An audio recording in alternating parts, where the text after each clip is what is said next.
Sir जैसे कि हम किसी पे ट्रस्ट करते हैं, बहुत ज़्यादा ट्रस्ट करते हैं उस पे और मतलब उसके साथ हम हर कुछ शेयर करते हैं, चाहे हमारा फैमिली में है, कोई फ्रेंड में है, कुछ भी हो। जब वो एक बार हमारे ट्रस्ट को हर्ट कर देता है, वो हमें बहुत ही बुरा समझ लेता है और कुछ भी कह सकता है वो कभी भी। तो दोबारा अगर उससे रिलेशन बन रही है हमारी, बातें करनी स्टार्ट हो रही है, सब कुछ हम इग्नोर करके, तो क्या सर दोबारा से उस पे हमें वही ट्रस्ट पहले वाली लानी चाहिए, उसके साथ शेयरिंग करनी चाहिए या उसके साथ मतलब खुल के हम बातें कर सकते हैं कुछ भी? नेपोलियन हिल से जब जीवन में सबसे बड़ी सीख को लोगों ने कहा ना, एक लाइन में बता दो। नेपोलियन वो व्यक्ति हैं जिन्होंने 25,000 से ज़्यादा लोगों के ऊपर कई वर्षों तक अध्ययन किया और फिर एक व्यक्ति राजस्थानी मारवाड़ी गया, उन्होंने कहा साहब हमें पूरा ज्ञान नहीं चाहिए, एक लाइन में बता दो, एक लाइन में बता दो। तो उन्होंने पता है क्या बोला? डोंट टेक इट पर्सनली, दिल पे नहीं लेना, दिल पे नहीं लेना, क्योंकि रास्ते में तो स्क्रैच होंगे, हम इमोशनल हैं, हमारे स्क्रैच तो होंगे होंगे, लेकिन अगर दो लोगों को अर्धनग्न करके दौड़ा जाए, एक को तेल लगा के और एक को सूखा, तो मिट्टी ज़्यादा कौन लाएगा?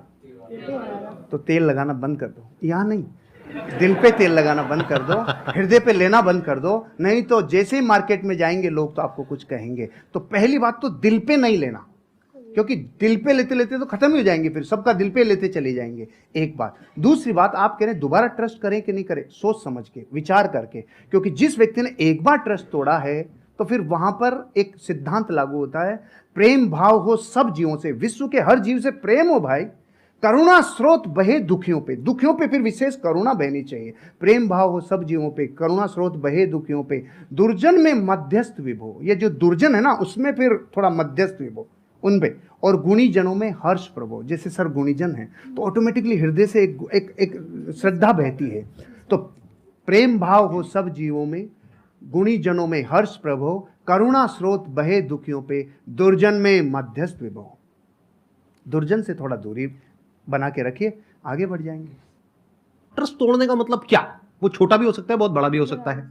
छोटा मतलब क्या कि आपको कहा कि हाँ हम यहाँ पर घूमने के लिए जाएंगे और एंड टाइम पे उसने कह दिया नहीं नहीं जाएंगे, ये भी ट्रस्ट तोड़ना है। और एक है कोई बड़े लेवल पे ट्रस्ट तोड़ना, यानी कि आपकी शादी हो गई है और कोई तीसरी बीच में आ गई है, I am just giving an example. या फिर उसने पैसा आपसे लिया बोल करके कि 15 दिन में दूंगा या दूंगी, और बहुत पैसा आपसे ले लिया जो आपने कहीं से अरेंज करके दिया, उसके बाद में आप उसको फोन कर रहे हो, फोन ही नहीं उठा रहा है 1 महीने तक, 2 महीने तक, एक आध बार ना उठाए तो हो सकता है कोई जेन्युइन प्रॉब्लम हो, बट आपको समझ आ गया उसकी नियत ही नहीं है पैसे वापस करने की। तो जब आपको समझ आ गया है कि वो इंसान भरोसा करने के लायक नहीं है, तो दोबारा भरोसा क्यों करना है? तब तक जब तक कि उसको एक्चुअल में पश्चाताप नहीं होता है। इंसान बदलता है, ये प्रकृति बदलती है, सब कुछ बदलता है। इस दुनिया में एक ही चीज कांस्टेंट है, दैट इज चेंज। सब कुछ बदलता है। तो हो सकता है वो इंसान आज ट्रस्टवर्दी ना हो, लेकिन 6 महीने बाद या 1 साल बाद वो पूरी तरह से बदल जाए। तो आपको देखना है कि क्या वो उसकी एक गलती थी। गलती किसी से भी हो सकती है, आपसे भी हो सकती है, मेरे से भी हो सकती है, इनसे भी हो सकती है। तब तो ठीक है, उसने पश्चाताप कर लिया और बार बार आपको सॉरी बोल दिया, कर दिया, बात खत्म। बट क्या वो उसकी फितरत है? क्या वो दुर्जन है? जैसे इन्होंने वर्ड यूज किया दूरजन, मतलब कि ऐसे जनों से दूरी रहो, दूरी बना करके रखो।